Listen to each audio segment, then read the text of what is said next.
Hai semuanya, seberapa sering nih kamu merasa hidup ini rasanya kok kayak ada yang kurang ya? Atau mungkin kamu ngerasa dikejar target, entah itu target karir atau yang paling sering nih saat ketemu dengan keluarga besar atau teman lama, yaitu kapan nikah? Apalagi nih ya, pas lihat teman-teman udah pada punya pasangan, ada yang udah lamaran, ada yang udah nikah, ada yang udah gendong anak, terus jadi panik deh.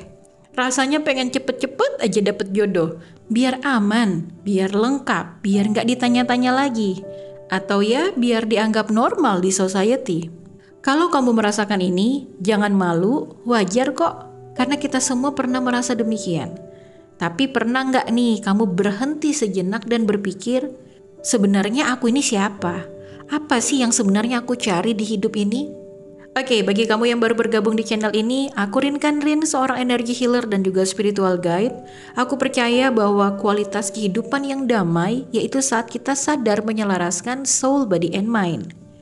Nah, jadi di sini, di channel ini kita ngobrol santai ya, dari hati ke hati, kita belajar untuk menyelaraskan 3 bagian penting dari diri kita, yaitu soul, body, and mind, terutama yang berkaitan dengan asmara. Dalam sesi konsultasi energy healing, banyak banget nih yang curhat ke aku kalau mereka merasa terjebak. Terjebak dalam hubungan yang bukannya bikin bahagia, malah bikin capek mental.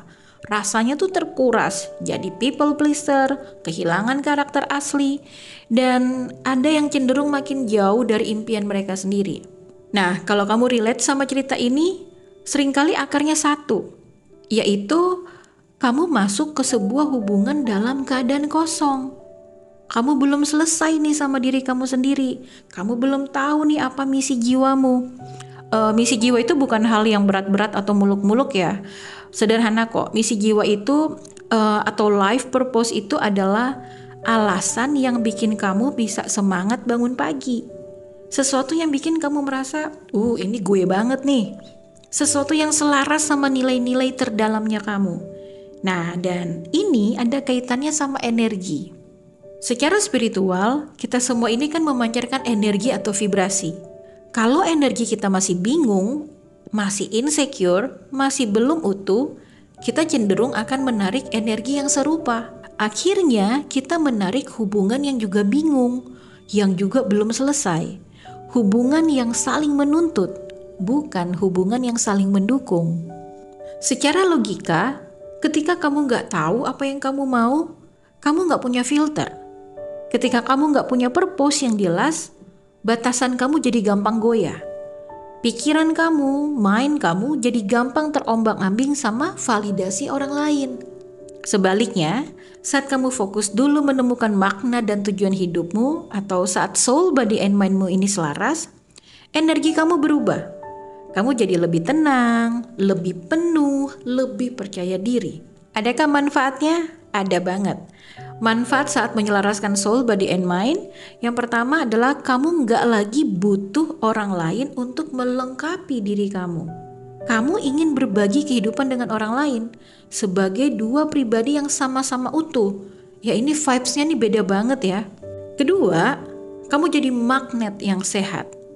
Kamu secara alami bisa menarik orang-orang yang respect sama misi kamu, yang energinya juga positif, yang bisa diajak bertumbuh bareng. Kamu nggak akan gampang terjebak di hubungan yang draining atau yang melemahkan karaktermu.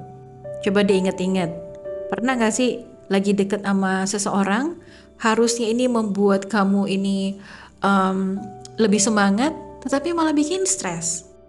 Oke, bagi kamu yang ingin mendapatkan kualitas yang lebih baik, ada nggak sih caranya? Ada banget. Dan sekarang aku mau bagi satu cara praktis selain meditasi nafas ya, untuk bisa mulai kenalan lagi nih sama misi jiwanya kamu. Dan ini bisa kamu coba sebelum tidur, ya sekitar 10 menitan. Silakan ambil buku, perlengkapan tulismu, lalu tuliskan jawaban yang jujur dari pertanyaan ini. Pertanyaannya adalah, aktivitas apa yang kalau aku lakukan, aku sampai lupa waktu dan bahkan lupa untuk lihat handphone? Ini bisa masak, atau menulis, dengerin curhatan teman, main sama hewan peliharaan, atau bahkan cuma sekedar beberes kamar. Apapun itu silakan ditulis, nggak usah diedit, nggak usah dibagus-bagusin, nggak usah dipikirin banget ya, serta tidak usah dihakimi apa yang kamu tuliskan. Lakukan ini beberapa hari, sebaiknya sih dalam kurun waktu 30-90 hari berturut-turut untuk hasil yang lebih maksimal ya. Karena ini bukan sekedar jadi tahu misi jiwa, tetapi ini untuk memperkuat bonding dan koneksi dengan dirimu sendiri. Kalau merasa kelamaan, don't worry. Biasanya dalam waktu 7 hari sudah bisa terlihat kok patternnya dan kamu bisa mengamati, perhatikan polanya ya. Keyword apa yang sering kamu tulis serta aktivitas apa yang memang mendominasi kehidupan kamu. Ini adalah langkah kecil untuk mendengar suara jiwanya kamu yang memang seringkali tertutup sama berisiknya si pikiran dan tuntutan dari dunia luar. Dan ini adalah cara kita melatih logika kita untuk bisa bertemu dengan intuisi kita. Sadari, kalau kamu sekarang lagi merasa sepi atau dikejar target jodoh, it's okay. Tarik nafas yang dalam dan fokusnya digeser sedikit nih. Bukan stop cari jodoh, tapi ayo kenalan dulu sama dirimu sendiri. Bangun pondasi yang kokoh di dalam dirimu, karena kamu layak mendapatkan hubungan yang mendukung misimu, bukan yang menjauhkanmu dari situ. Kalau kamu resonate dengan apa yang kubagikan saat ini, silakan sharingnya di kolom komentar, sharing pengalamanmu, sharing opinimu, untuk melengkapi informasi yang kusampaikan kali ini. Support channel ini, like, share linknya ini ke kerabat kamu, subscribe dan juga tap notifikasi belnya. Oke, sampai di sini dulu. Thank you so much. Have more powerful and meaningful life. Bye-bye.